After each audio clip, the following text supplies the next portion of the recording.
Nanawagan din ang Isama Party ng mabilis, malinaw at walang kinikilingang investigasyon kaugnay ng trahedyang paglubog ng MV Trisha Kirsten 3. Nakakabahala din anila ang report na humigit kumulang 20 pasaherong badyaw ang umano'y pinilit manatili sa pinakamababang bahagi ng barko at pinaniniwalaang nanatiling na trap sa loob ng lumubog na barko ang mga ito.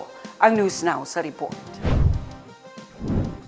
Sakaling mapatunayan ayon sa Isama Party, isaan nila itong grave violation ng human dignity, maritime safety regulations at basic standards ng passenger protection lalo na sa Badjao community, na kabilang sa mga vulnerable at historically marginalized.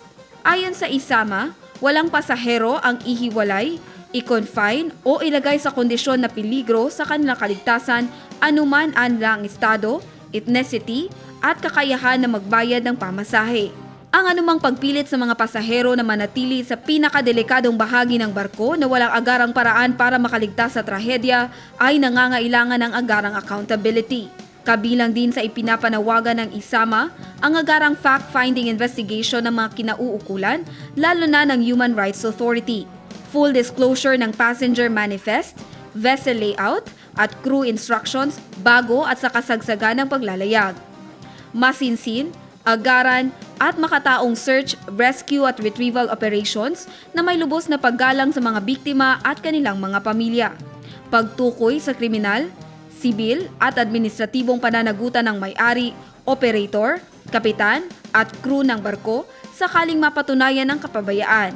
Nanawagan din ang partido sa mga ahensya ng pamahalaan na tiyakin na wala ng kultural o katutubong komunidad ang muling makararanas ng diskriminasyon at hindi ligtas na pagtrato sa pampublikong transportasyon at na ang mga maritime operator ay papanagutin at susunod sa pinakamataas na pamantayan ng kaligtasan, pagkakapantay-pantay at paggalang sa buhay ng tao. Ang hustisya para sa mga biktima ng MV Trisha ay hindi anila opsyonal. Ito ay isang moral, legal at makataong obligasyon. Nakikiisa ang Isama Party sa mga pamilya ng mga biktima at sa komunidad ng Badjao habang sama-samang hinihingi ang katotohanan, pananagutan at pangmatagalang reforma upang hindi na muling mangyari ang ganitong trahedya. Jen Garcia, iMinds, Philippines.